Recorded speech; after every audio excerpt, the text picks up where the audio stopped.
너는 부엌에서 좀 쉬고 있어. 쉬라는 말이었습니다.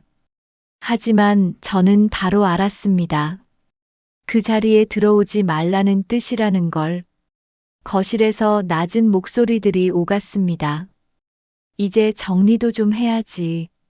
통장 이야기, 보험 이야기, 재산 이야기. 명절 음식은 제가 다 준비했습니다. 새벽부터 나무를 묻히고 전을 부쳤습니다. 하지만 정작 중요한 자리에는 들어갈 수 없었습니다. 손에 들고 있던 행주가 축 늘어졌습니다. 내가 하니까 집이 돌아가지. 그 말은 늘 들었습니다. 일할 때만, 부엌에 있을 때만. 그날 처음으로 생각했습니다. 식구라는 말에 조건이 있구나. 며느리가 식구, 식구가 며느리. 그 순서가 왜 이렇게 신경 쓰였는지 저도 몰랐습니다.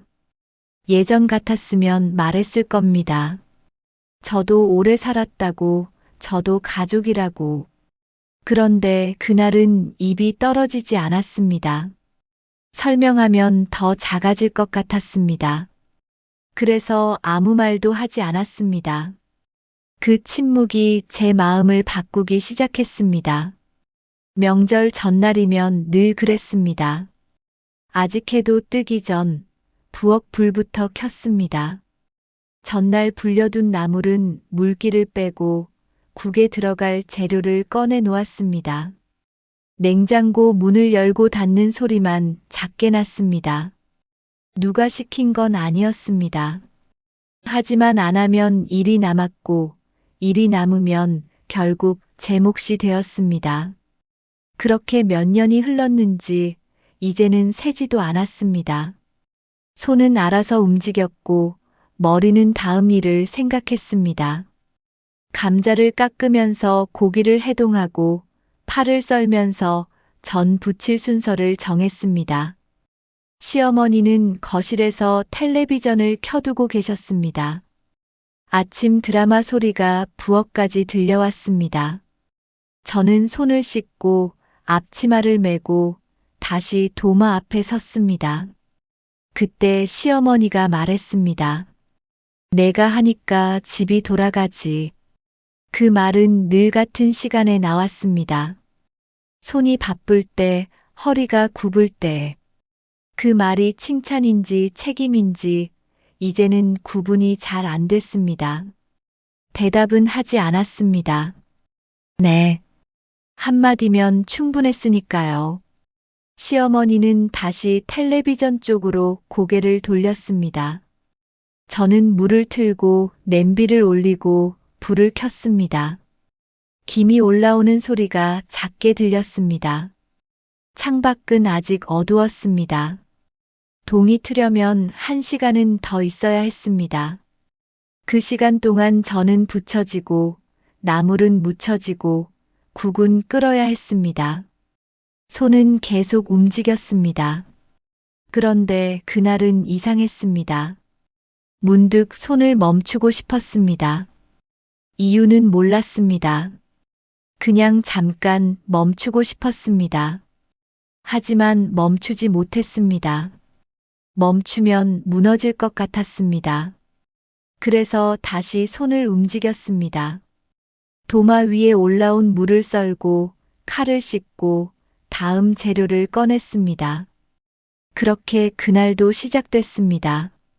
해가 뜨기 전 부엌에서 혼자서 조용히 아무도 보지 않는 시간 속에서 저는 계속 움직였습니다. 그리고 그 순간 처음으로 이런 생각을 했습니다. 이 손이 멈추면 이 집은 어떻게 될까? 그 생각은 오래 남지 않았습니다. 곧 다시 일이 손을 불렀고 저는 대답했습니다. 하지만 그 짧은 생각은 어딘가에 남았습니다. 작게, 깊숙이. 그날도 그렇게 시작됐습니다. 아침상이 차려지자 사람들이 하나둘 모였습니다.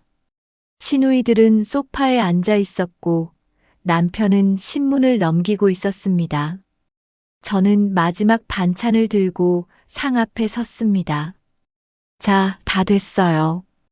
그 말과 함께 사람들이 자리에 앉았습니다. 저는 다시 부엌으로 돌아왔습니다.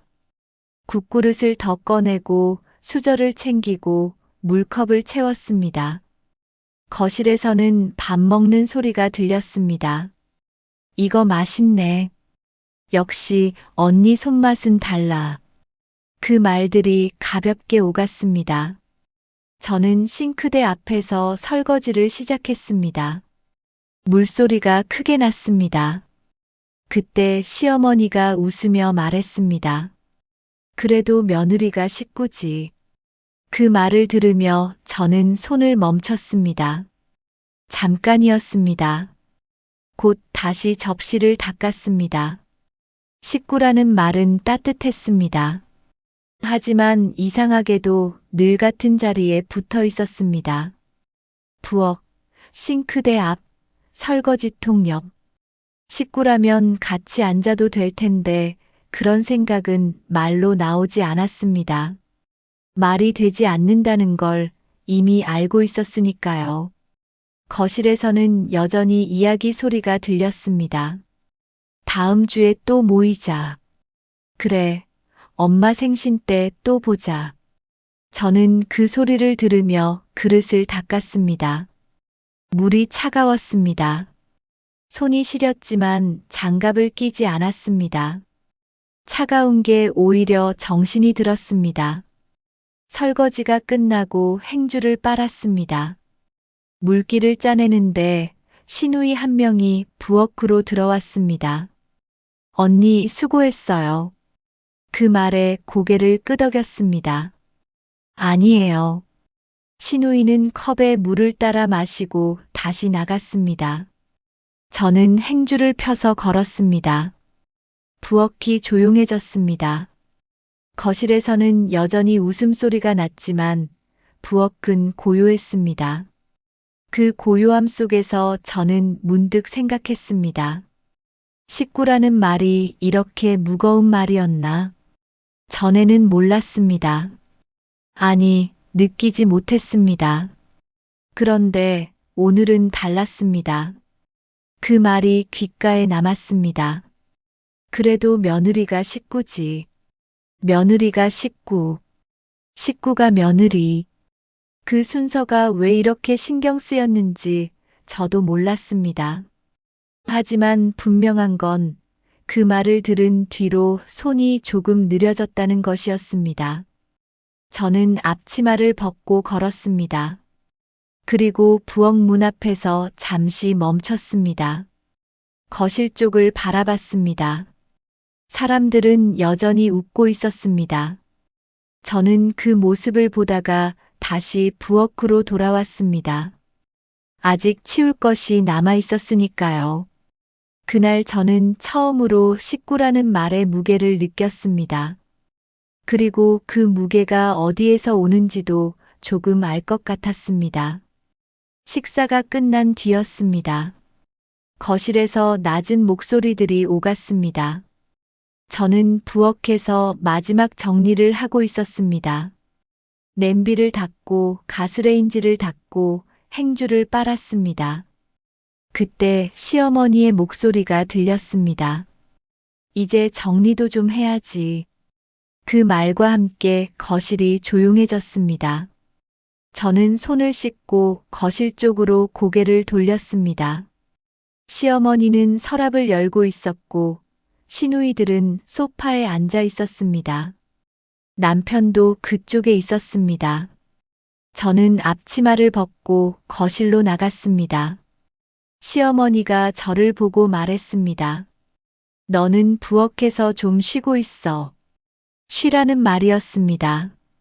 하지만 그 말의 뜻을 저는 바로 알았습니다. 그 자리에 들어오지 말라는 뜻이었습니다.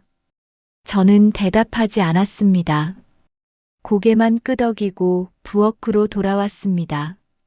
문을 닫지 않았습니다. 닫으면 이상할 것 같았습니다. 그래서 그냥 부엌 안쪽에 섰습니다. 거실에서는 이야기가 시작됐습니다.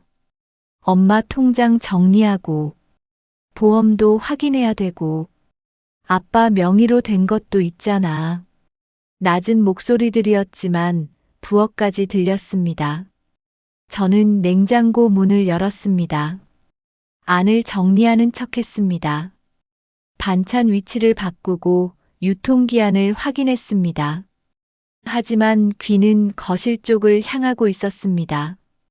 이건 나중에 나눠야 될 거 아니야. 일단 목록부터 만들자. 그 말들이 계속 들렸습니다. 저는 냉장고 문을 닫았습니다. 싱크대로 가서 물을 마셨습니다. 컵을 들고 있는 손이 조금 떨렸습니다. 왜 떨리는지 정확히 알 수 없었습니다. 화가 나서인지 서러워서인지 아니면 그냥 허탈해서인지 거실에서 웃음소리가 났습니다. 엄마, 이거 옛날 사진이네. 어머, 진짜 오래됐다. 저는 컵을 내려놓았습니다. 그리고 부엌 구석에 놓인 의자에 앉았습니다. 손에 들고 있던 행주가 축 늘어졌습니다. 며느리로는 충분했습니다. 일할 때는 식구였습니다. 하지만 이런 자리에서는 아니었습니다. 그 경계가 언제부터 있었는지 저는 몰랐습니다. 아니, 알고는 있었지만 느끼지 못했던 걸지도 모릅니다. 그날 처음으로 그 선이 보였습니다. 선명하게. 저는 창밖을 바라봤습니다. 하늘은 맑았습니다. 명절 전날치고는 날씨가 좋았습니다. 하지만 제 안은 흐렸습니다.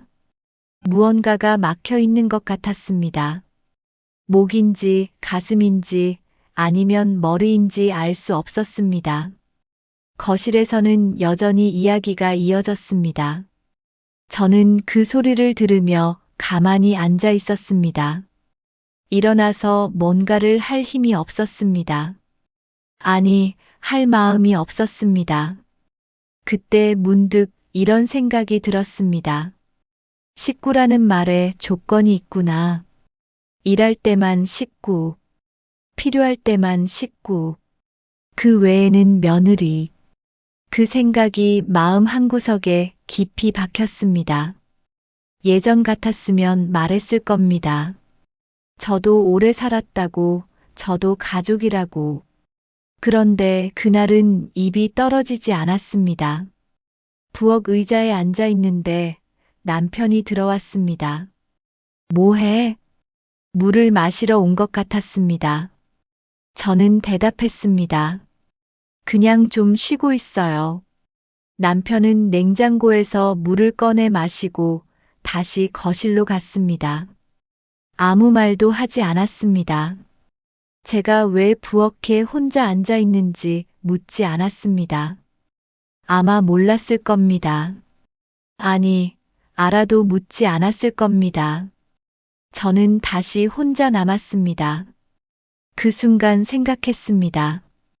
지금 나가서 말하면 어떻게 될까? 저도 그 이야기를 들어야 하지 않냐고, 저도 이 집 사람이라고. 하지만 입이 열리지 않았습니다. 설명하면 더 작아질 것 같았습니다. 설명하는 순간 제가 스스로 자리를 구걸하는 사람이 될 것 같았습니다. 그게 싫었습니다. 차라리 아무 말도 하지 않는 게 나았습니다. 저는 일어나 싱크대로 갔습니다. 물을 틀었습니다. 흐르는 물소리가 컸습니다. 그 소리가 귀를 채웠습니다. 저는 손을 씻었습니다. 비누칠을 하고 헹구고 다시 비누칠을 했습니다. 손이 미끄러웠습니다. 거품이 하얗게 일었습니다. 저는 그 거품을 보며 생각했습니다. 말을 하지 않으면 관계가 끊어질까? 아니면 그냥 이대로 흘러갈까? 답은 나오지 않았습니다. 물을 끄고 손을 닦았습니다. 수건이 축축했습니다. 아침부터 여러 번 쓴 수건이었습니다. 저는 수건을 빨았습니다. 비틀어 짜고 펴서 걸었습니다. 그러는 동안 거실에서는 여전히 이야기가 이어졌습니다. 이건 나중에 정리하고, 응, 천천히 하자. 저는 부엌 창문을 열었습니다. 바람이 들어왔습니다. 차갑지는 않았습니다. 그냥 시원했습니다. 저는 창가에 서서 밖을 바라봤습니다. 아파트 단지가 보였습니다. 사람들이 걷고 있었습니다. 평범한 명절 풍경이었습니다. 누군가는 웃고, 누군가는 걷고, 누군가는 그냥 서 있었습니다. 저도 그중 하나였습니다. 그냥 서 있는 사람. 그때 시누이 한 명이 부엌으로 들어왔습니다. 언니, 괜찮아요? 저는 돌아봤습니다. 네, 괜찮아요. 시누이는 잠깐 저를 보더니 말했습니다. 좀 쉬어요. 아까부터 계속 이랬잖아요. 그 말이 따뜻하게 들렸습니다. 하지만 동시에 이상했습니다. 쉬라고 하면서도 그 자리에는 부르지 않는 게. 저는 웃으며 대답했습니다. 네, 고마워요. 시누이는 다시 거실로 갔습니다. 저는 창문을 닫았습니다. 그리고 다시 부엌 한가운데 섰습니다. 해야 할 일은 없었습니다. 하지만 나갈 곳도 없었습니다. 그래서 그냥 서 있었습니다. 물소리만 작게 들렸습니다. 수도꼭지에서 물이 한 방울씩 떨어지고 있었습니다. 저는 그 소리를 들으며 생각했습니다. 이 침묵이 언젠가 끝날까? 아니면 이대로 계속될까? 그 답도 알 수 없었습니다. 그때는 몰랐습니다. 그 침묵이 제 마음의 방향을 바꾸고 있었다는 걸, 말하지 않기로 한 그 순간이 제 안에 무언가를 심고 있었다는 걸. 며칠 뒤 시어머니가 병원에 가야 했습니다. 정기 검진 날이었습니다. 아침 일찍 전화가 왔습니다. 오늘 병원 가는 날인데 같이 가줄 수 있어? 저는 대답했습니다. 네, 갈게요. 옷을 갈아입고 가방을 챙겼습니다. 시어머니의 보험증, 약 처방전, 진료 기록지, 다 제가 챙겼습니다. 늘 그랬습니다. 병원에 도착해서 접수를 했습니다. 번호표를 뽑고 대기실에 앉았습니다. 시어머니는 옆에 앉아 핸드폰을 보셨습니다. 저는 가만히 앞을 보고 있었습니다. 한참 뒤에 이름이 불렸습니다. 보호자분도 같이 들어오세요. 저는 시어머니를 따라 진료실로 들어갔습니다. 의사 선생님이 물었습니다. 요즘 어떠세요? 시어머니는 대답했습니다. 괜찮아요. 의사 선생님이 저를 봤습니다. 보호자분이 보시기엔 어떠세요? 저는 대답했습니다. 식사는 잘하시는데 가끔 무릎이 아프시다고 하세요. 의사 선생님이 고개를 끄덕였습니다. 그럼 무릎 사진 한번 찍어 보시죠. 그렇게 검사가 시작됐습니다. 저는 시어머니를 따라 방사선과로 갔습니다. 번호표를 또 뽑고 또 기다렸습니다. 검사가 끝나고 다시 진료실로 돌아왔습니다. 결과를 듣고 약을 처방받고 수납을 했습니다. 모든 과정을 저는 옆에서 지켜봤습니다. 아니, 지켜본 게 아니라 함께 했습니다. 약국에서 약을 받고 나오는데 시어머니가 말했습니다. 고생 많았다. 저는 대답했습니다. 아니에요. 집으로 돌아오는 길이었습니다. 차 안은 조용했습니다.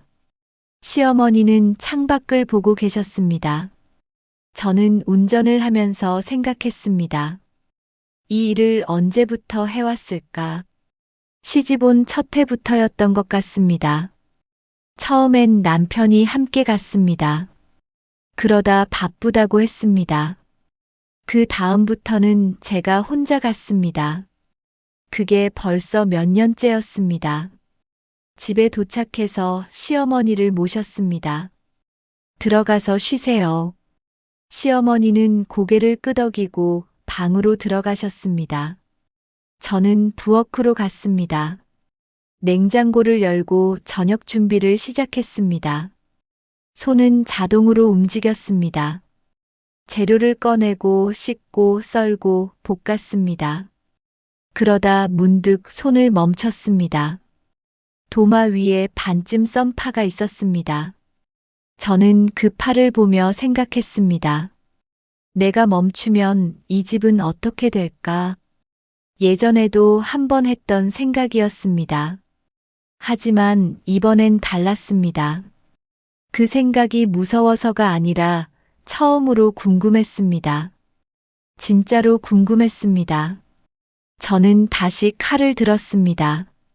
파를 썰고 마늘을 다지고 고기를 볶았습니다.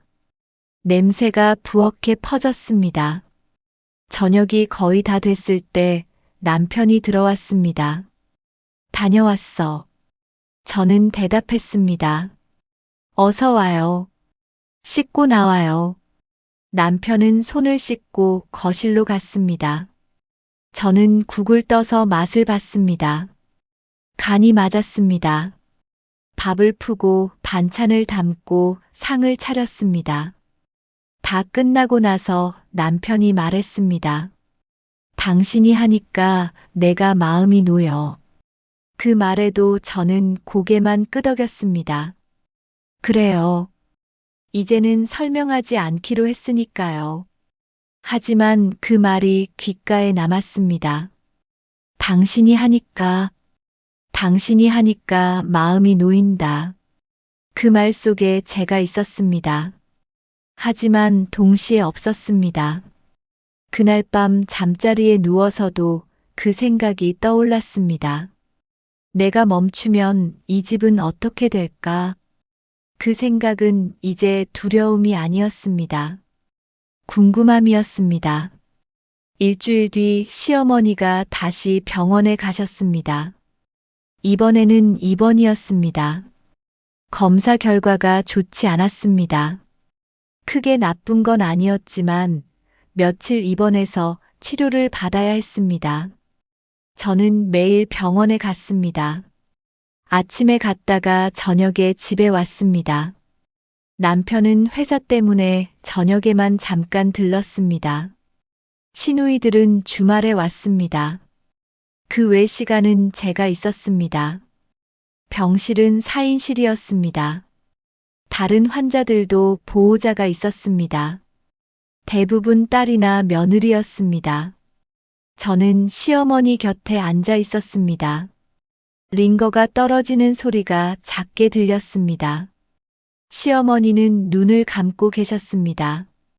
주무시는 건지 그냥 쉬시는 건지 알 수 없었습니다. 저는 창밖을 봤습니다. 병원 뒤편에 작은 공원이 보였습니다. 나무들이 바람에 흔들리고 있었습니다. 한참을 그렇게 앉아 있었습니다. 그때 시어머니가 눈을 뜨셨습니다. 물 좀 줄래? 저는 물컵을 들고 빨대를 입에 갖다 드렸습니다. 시어머니는 천천히 물을 마셨습니다. 고맙다. 저는 물컵을 내려놓았습니다. 시어머니가 말했습니다. 그래도 내가 있어서 다행이다. 그 말을 들었을 때 제 입에서 말이 나왔습니다. 처음이었습니다. 어머님, 저는 식구인가요? 시어머니는 잠시 말을 멈췄습니다. 눈을 크게 뜨고 저를 봤습니다. 갑자기 왜 그런 소리를 해? 저는 대답했습니다. 그냥 궁금해서요. 시어머니는 천장을 보다가 다시 저를 봤습니다. 그리고 천천히 말했습니다. 그야 며느리지. 며느리. 그 한마디가 오래 쌓여있던 것을 건드렸습니다. 크게 터지진 않았습니다. 다만 조용히 무너졌습니다. 저는 아무 말도 하지 않았습니다. 시어머니도 더 이상 말하지 않았습니다. 병실 안이 조용해졌습니다. 링거 떨어지는 소리만 규칙적으로 들렸습니다. 저는 가방을 집어들었습니다. 잠깐 밖에 나갔다 올게요. 시어머니는 고개를 끄덕였습니다. 저는 병실 문을 열고 나왔습니다. 복도를 걸었습니다. 사람들이 오갔습니다. 환자복을 입은 사람, 보호자, 간호사. 저는 그 사이를 걸어 엘리베이터를 탔습니다. 1층으로 내려가 밖으로 나왔습니다. 공기가 시원했습니다. 저는 병원 앞 벤치에 앉았습니다. 손이 떨렸습니다. 화가 나서가 아니었습니다. 슬퍼서도 아니었습니다. 그냥 무너져서였습니다. 오래 참았던 것이 한 번에 무너져서였습니다. 며느리. 그 말이 계속 귓가에 맴돌았습니다. 식구가 아니라 며느리. 가족이 아니라 며느리. 그 경계가 이렇게 분명한 줄 몰랐습니다. 저는 한참을 그렇게 앉아 있었습니다. 지나가는 사람들이 있었지만 신경 쓰이지 않았습니다. 해가 기울고 있었습니다. 하늘이 붉게 물들었습니다. 저는 그 하늘을 보며 생각했습니다. 이제 어떻게 해야 할까? 계속 이렇게 살아야 할까? 아니면 뭔가를 바꿔야 할까? 답은 나오지 않았습니다. 하지만 한 가지는 분명했습니다. 예전처럼 돌아갈 수는 없다는 것. 그 말을 들은 순간부터 뭔가가 달라졌다는 것. 저는 일어나 병원 안으로 들어갔습니다. 엘리베이터를 타고 다시 병실로 올라갔습니다. 문을 열고 들어갔을 때 시어머니는 눈을 감고 계셨습니다. 저는 다시 의자에 앉았습니다. 하지만 예전의 제가 아니었습니다. 그 자리에 앉아 있는 사람은 같았지만 마음은 달라져 있었습니다. 시어머니가 태어나신 날부터 저는 달라졌습니다.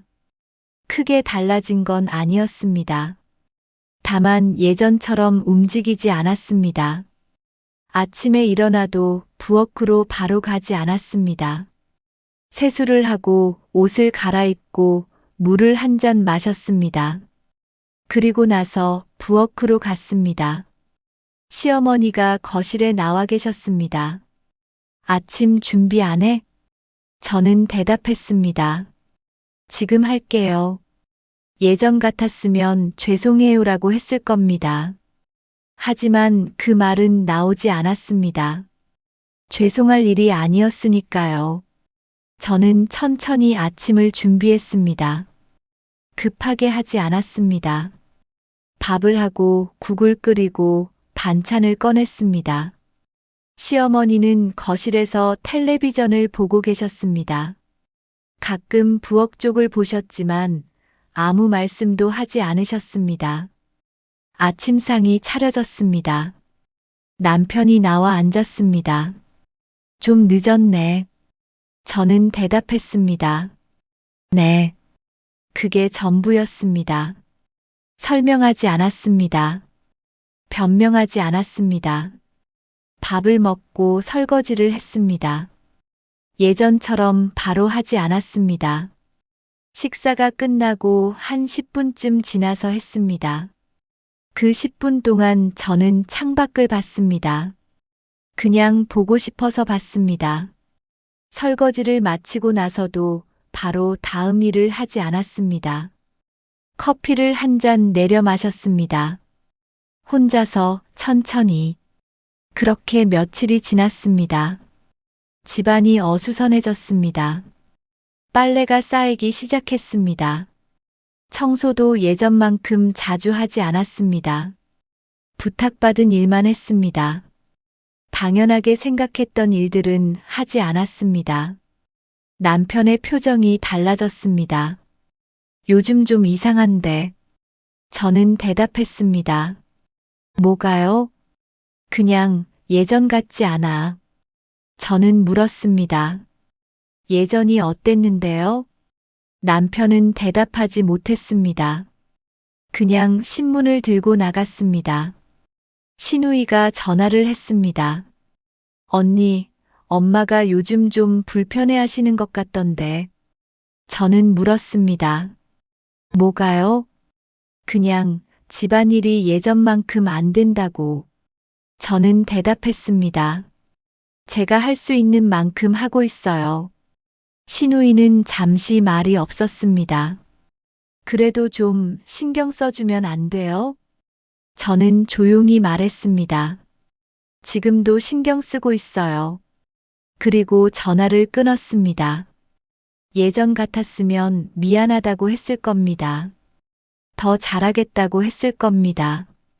하지만 이제는 아니었습니다. 저도 사람이었습니다.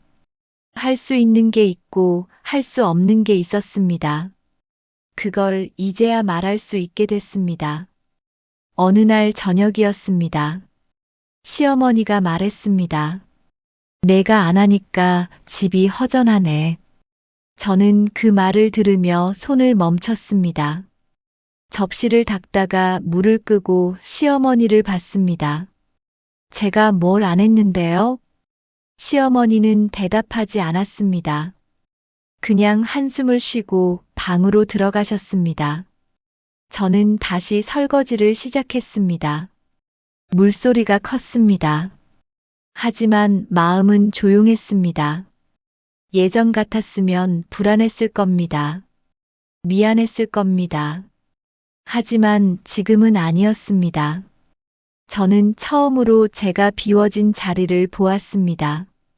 그 자리가 얼마나 컸는지 이제야 알았습니다. 그리고 그 자리를 제가 혼자 채우고 있었다는 것도 알았습니다. 설거지를 끝내고 행주를 빨았습니다. 물기를 짜고 걸었습니다. 부엌불을 끄고 거실로 나왔습니다. 남편은 소파에 앉아 있었습니다. 저는 옆에 앉았습니다. 남편이 물었습니다. 요즘 왜 그래? 저는 대답했습니다. 아무것도 안 그래요. 아니, 분명 뭔가 달라졌어. 저는 남편을 봤습니다. 달라진 게 아니라 원래대로 돌아간 거예요. 남편은 고개를 갸우뚱했습니다. 무슨 말이야? 저는 설명하지 않았습니다. 설명해도 이해하지 못할 것 같았습니다. 그냥 일어나 방으로 들어갔습니다. 침대에 누웠습니다. 천장이 보였습니다. 저는 그 천장을 보며 생각했습니다. 이제 조금씩 달라질 거라고. 천천히 하지만 분명하게. 며칠이 더 지났습니다. 집안 분위기는 여전히 어색했습니다. 하지만 저는 흔들리지 않았습니다. 예전처럼 모든 걸 떠안지 않았습니다. 할 수 있는 것만 했습니다. 어느 날 아침이었습니다. 시어머니가 거실에 나와 계셨습니다. 저는 부엌에서 아침을 준비하고 있었습니다. 시어머니가 말했습니다. 우리 이야기 좀 하자. 저는 손을 씻고 거실로 나갔습니다. 시어머니 맞은편에 앉았습니다. 네. 시어머니는 한참을 말없이 계시다가 입을 여셨습니다. 요즘 내가 많이 달라진 것 같구나. 저는 대답했습니다. 그럴 수도 있어요. 왜 그러는 거니? 저는 잠시 생각했습니다. 뭐라고 말해야 할까? 하지만 길게 설명하고 싶지 않았습니다. 그냥 제가 할 수 있는 만큼만 하려고요. 시어머니는 고개를 끄덕였습니다. 내가 서운한 게 있니? 그 질문에 저는 솔직하게 대답했습니다.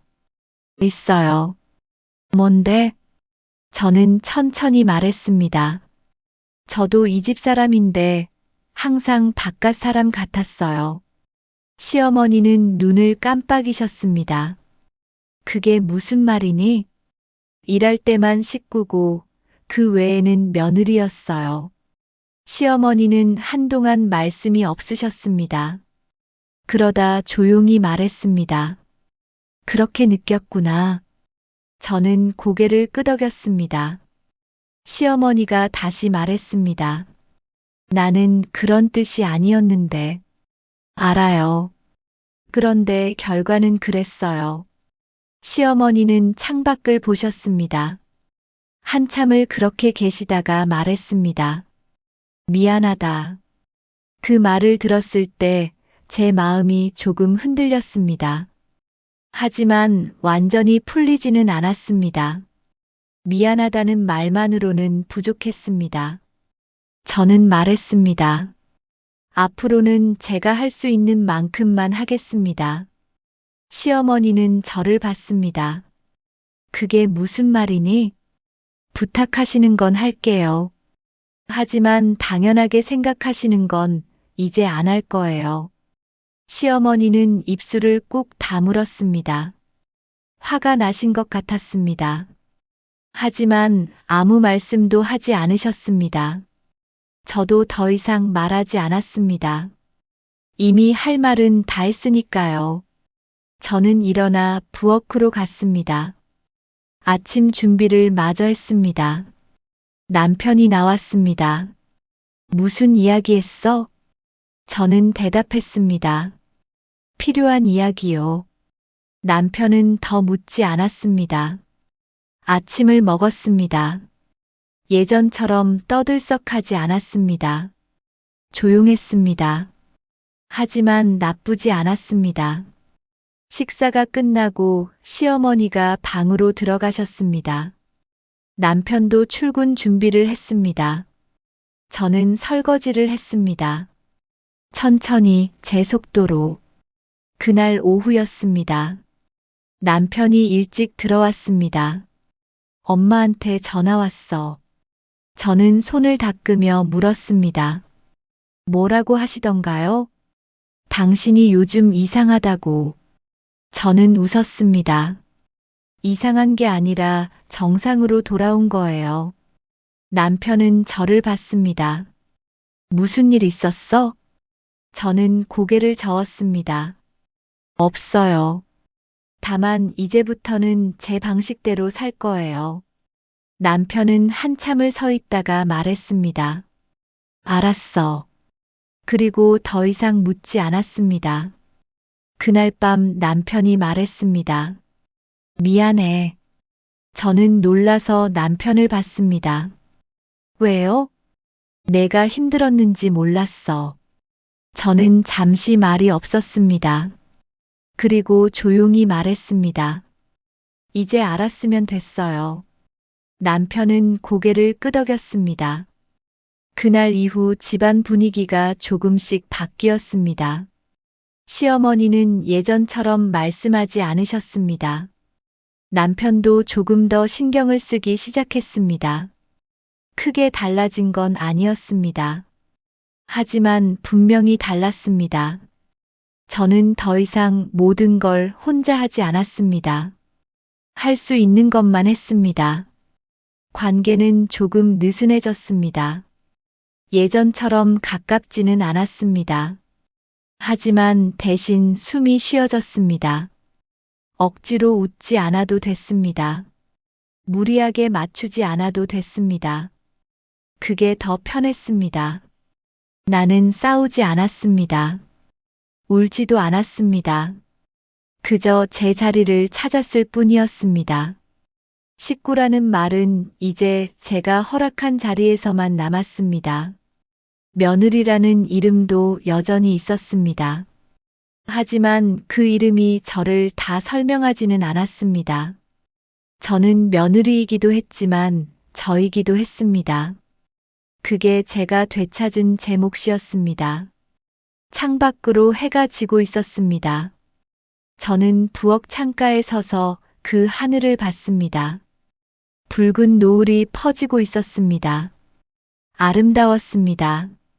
예전에는 이런 하늘을 볼 시간이 없었습니다. 이제는 있었습니다.